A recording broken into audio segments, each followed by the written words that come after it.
민수기에 기록된 반란 사건 중 가장 많은 사람들이 죽게 된, 그리고 그로 인해서 진영이, 이스라엘 온 진영이, 그들로 인하여 온 백성이 부정해진 사건은 바로 이 고라의 반란 사건입니다. 이 사건에서 모세와 아론에 대한 원망이 성직자를 포함한 최고 지도자들에게 확대되었다는 것입니다.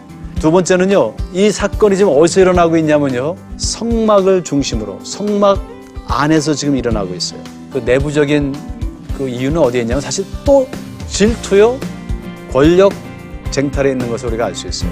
자신의 성직을 귀히 여기지 못하고 모세의 성직을 질투하며 하나님께 반항한 것이 되었던 것입니다. 그 영적 권위와 질서는 서로 쟁탈되는 것이 아니라 하나님의 영역이고요. 우리는 항상 기도로 깨어있고 말씀으로 깨어있고, 그래서 우리에게 부여된 이 거룩한 소명을 의식하며 세상을 향해 빛과 소금의 직분을 다하는 그러한 하나님의 멋있는 거룩한 백성, 세상 나라들이 되어야 되겠습니다.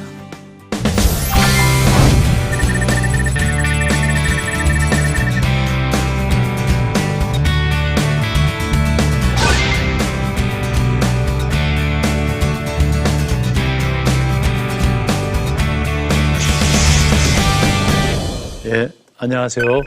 아시아나 신학대학교에서 우리 학생들을 섬기고 있는 이한영입니다. 오늘 우리가 나침반 바이블 민수기 강의 9번째입니다.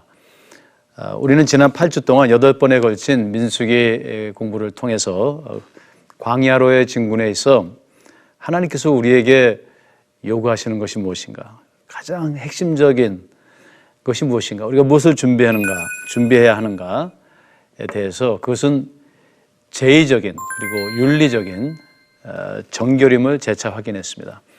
근데 이스라엘은요, 이 진군을 시작하자마자 3일이 못 되어서 3일길에 불평과 원망으로 그들을 신실하게 인도하신 하나님의 은혜를 망각하고 또 불신하고, 그래서 반항하고 또한 반란을 일으키는 것을 우리가 볼 수 있습니다. 특별히 민수기 16장에서 18장까지에서는 그 약속의 땅에 거의 가까이 이르러서요, 가데스 광야에 온 그들이 거기서 하나님께 반항하고, 그 다음에 어떤 그들의 배도가 극에 달하는 것을 볼 수 있습니다. 이는 지난주에 살펴본 바로 그 고라의 반란 사건이었습니다. 오늘은 이렇게 고라의 반란을 통해서 그 절정에 이른 언약 백성들의 부정결, 그 부정한 상태를 이제 하나님께서 어떻게 다시금 정결케 하시는가, 이에 대한 민수기 19장 1절에서 22절의 말씀을 한번 우리가 살펴보겠습니다. 먼저 19장 11절 또 20절에 있는 말씀을 보면요, 그 진영이 시체로 인해서 부정결해졌습니다. 우리가 진영을 도표로 만들어 본다면은 가운데 성막이 있고요, 성막을 둘러싸고 레위 지파들이 완충지대를 만들고, 그리고 그것을 둘러싸고 또 12지파가 거기에 진을 칩니다. 진영이라는 것을 형성하게 됩니다. 진영 밖은 부정한 것이고요, 진영 안은 정결한 곳입니다. 이제 문제는 뭐냐면은 고라의 반란 사건으로 인하여 지금 이 진 안에 많은 시체들이 여기저기 이제 깔리게 됐습니다. 그래서 이 진영 자체가 전체가 부정해진 것이죠. 오늘 그 19장의 말씀을 보면은 하나님께서 이런 말씀을 하십니다. 사람의 시체를 만진 자는 7일을 부정하리니, 이렇게. 그리고 사람이 부정하고도 스스로 정결케 아니하면 여호와의 성소를 더럽힌다 그랬어요. 그러므로 총회에서, 즉 하나님의 언약 백성에서 끊어지리라. 자, 이것을 해결해야 되겠죠. 하나님께서는 이 부정해진, 그래서 하나님의 성에서 끊어질 수 있는 이 상황에서 이제 이들의 부정함을 정결케 하시기를 원하십니다. 지금 온 진영은요, 시체로 오염되었고 죽음의 흑암으로 덮여 있습니다. 광야 진군에 앞서서 그들이 그 제의적 그리고 윤리적 정결을 통해서 그죠? 5장에서 8장까지. 그리고 또 두 번째 유월절을 성수해서 진영의 정결 상태를 완전하게 만들었는데 이 고라의 반란과 시체들로 인하여 그 모든 정결이 이제 무효화된 것입니다. 여러분들 구약을 우리가 읽어보면요, 일관적으로 그리고 반복적으로 구약에서는요 계속 생명과 죽음의 갈등적 모티프를 제시하고 있습니다. 생명을 창조하신 하나님은 우리가 창조 때 보면 혼돈이 있죠, 어둠이 있고요. 죽음을 상징합니다. 그 죽음이 아닌 생명, 질서, 안식, 그런 생명의 하나님이십니다. 그러므로 이 율법은요 생명 모티프에 기반을 두고 있습니다.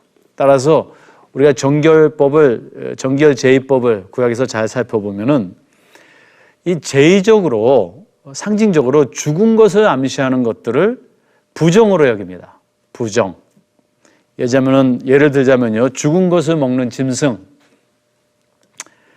혹은 죽음의 세계와 관련된 무덤, 혹은 영겨나 조상 숭배, 그리고 시체를 만지는 것, 다 죽음과 관련 있죠.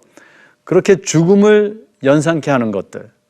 그래서 이런 것들과 관련된 혹은 이와 접촉할 때 성경은 그것을 타메르, 부정, unclean, 부정하다 이렇게 말합니다. 고라의 이 반란은요 지금 그 반란으로 인해 시체가 온 진영에 깔렸고요. 그로 인해서 진영이 부정해집니다. 제의적으로 상징적으로 지금 죽음을 의미하는 것이에요. 그러나 그 부정의 기원은요 사실 그 외적인 시체에 있는 것은 아닙니다. 그죠?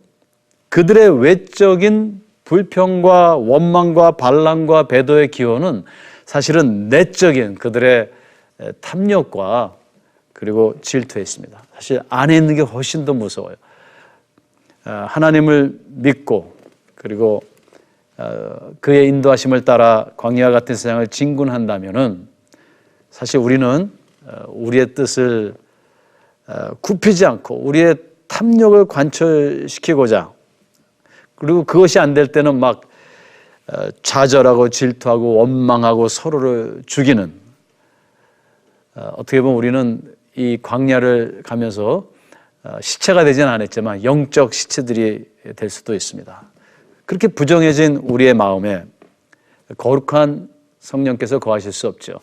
그 부정해진 진영 안에 이제 하나님의 성소에 거룩하신 하나님이 거기에 임재하시고 함께 동행하실 수 없는 것입니다. 그렇다면 이러한 부정에 대한 하나님의 해결책이 무엇이었을까요? 그래, 너희 부정해졌으니까 그냥 거기서 다 죽어라. 그게 아니죠. 그 해결책은요, 붉은 암송아지의 제의라는 것입니다. 이건 굉장히 유일한 것인데 민수기 19장 1절에서 22절에만 나오는, 언급되는 아주 독특한 제의입니다. 하나님께서 그 진영을 깨끗하게 하기 위하여 그들에게 명하신 게 뭐냐면 붉은 암송아지의 제사를 드려라 이렇게 명하십니다. 19장 1절 그리고 2절에 그렇게 명하시죠. 이 절정에 이른 진영의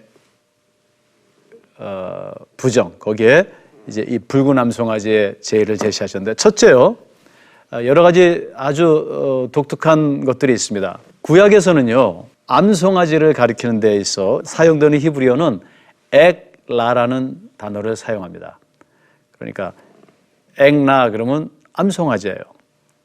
창세기 15장 9절, 신명기 21장 3절 등등에 언급됩니다. 그런데 이 본문에 보면요, 이 민수기 19장에서는 붉은 암송아지를 파라라고 이렇게 기술하고 있습니다. 여러분들, 파르라는 단어는 구약에 많이 등장해요. 많이 언급돼요. 이 파르라는 건 송아지라는 말입니다. 그죠? 근데 암송아지, 이게 암놈이라는 것을 지시하기 위해서 맨 끝에다가 히브리 알파벳 헤이를 첨가했습니다. 그래서 파르가 파라가 되는 거죠. 다른 곳에서는 암송아지를 가리킬 때 엑라라고 합니다. 근데 단 한 번 이 민수기 19장에서 파라라는 형태를 사용하죠. 뭔가 그 단어부터가 심상치 않습니다. 그죠? 그래서 이것을 하팍스 레고메나 라틴어로, 즉 이 구약 전체에서 딱 한 번 언급되는 단어임을 우리가 알 수 있습니다. 이러한 그 어디서도 찾아볼 수 없는 유일한 제의, 그리고 유일한 기능을 가진 유일한 제이며 이거는 유일한 기능을 가지고 있음을 암시하는 것입니다. 자, 두 번째 특징은 뭐냐면요. 이 붉은 암송아지의 제의를 드릴 때 너희가 진영 밖에 가서 드려라. 우리가 아까 봤죠? 진영이 있고요. 그 진영 밖에는 부정한 것이고 진영 안에 내부는 정결한 곳입니다. 근데 이 붉은 암송아지는 아론의 대제사장인 아론이 드려야 되는데요. 엘리야셀인, 그죠? 엘리야셀이 그 대제사장인 아론 대신 진 밖에 나가서 그 붉은 암송아지를 태우라고 명하십니다. 그리고 본문은 이 붉은 암송아지의 제의를 히브리어로 하타트라고 이렇게 기록하고 있습니다. 하타트는요, 속죄제입니다. 보통 우리가 속죄제를 드릴 때는 진영 안에서 혹은 성막들에서, 그죠? 대제사장이 드려야 됩니다. 굉장히 정결한 곳이에요. 그런데 지금 먼저 대제사장인 아론이 아닌 엘리야셀에게 그냥 일반 제사장에 드리라고 그래요. 왜 그랬을까요? 진영 밖으로 나가야 되는데요. 진영 밖에는 부정한 곳입니다. 그래서 아론이 나갈 수 없어요. 엘리야셀이 그걸 들고 나갑니다. 그리고 이 속죄제라는 것은 항상 진영 안에서 드려야 되는데 진영 밖으로 나갑니다. 그러니까 이 자체도 또한 아주 유일한 그런 제사인 것을 우리가 볼 수 있습니다. 더 부정한 것으로, 오히려 부정한 것으로 나가서 제의를 드리는 거예요. 좀 색다르죠? 세 번째로요. 사실 속죄제, 하타트 그러면은 뭔가 번제를 드리는 게 꼭 포함되거든요. 궁극적으로는 번제를 드리는 겁니다. 그 희생제물을 태워서 거기서 그 나는 연기가 하늘로 올라가고 주님의 보좌에 상달된다라는 그런 의미를 가지고 있습니다. 좋은 향기로 하나님께로 간다. 기도의 향기를 의미하는데 여기서는요, 하타트라고 했지만 민수기 본문의 이 하타트, 붉은 암송아지의 하타트는 희생제물이에요. 그럼 번제의 희생제물이 아니고 이것을 태워가지고 그 재로 정화수를 만드는, 부정을 씻는 물이라고 여기 써 있거든요. 그래서 may 그리고 nida 이렇게 water of impurity, 즉 제사가 아닌 정화수를 만들기 위해 도살되는 이 제물이다 이렇게 기록하고 있습니다. 우리가 보통 희생제물 할 때는 세바 이렇게 히브리어로 얘기하는데 이건 희생제물이 아니고 그냥 slaughter, 샤하트, 그냥 제물, 이 제물을 가지고 이제 정화수를 만드는 거예요. 여러분들 예로 부정해지거나 죄를 범했을 때마다 드려지는 일반적인 속죄제에서는요, 희생 제물을 그 죄를 질 때마다 매번 이렇게 드려야 됩니다. 근데 이 붉은 암송아지는 도살 후에 그 가죽과 고기와 피와 똥을요, 백향목과 그다음에 우슬초와 그다음에 홍색 실을 거기다 더해가지고 취해서요, 다 같이 태우고 그 죄를요, 깨끗한 생수에 섞어서 정화수를 만듭니다. 그리고 이 정화수를 만들어 놓고요, 필요할 때마다 뿌리는 거예요. 그러니까 한 번 만들면은 이게 엄청난 경제적인 효과가 있죠. 매번 제사를 드리고 매번 송아지를 죽이는 게 아니라 이 정화수를 만들어서 그냥 뿌리면 됩니다. 뿌리면 돼요. 이러한 특성을 가지고 있어요. 네 번째 참 또 독특한 그 특성이 있는데요. 이것은 이 정화수를 만들었는데요. 이 정화수가 정결을 위해서 만들어진 건데 이 정화수를 만지는 자가 부정케 된다는 것입니다.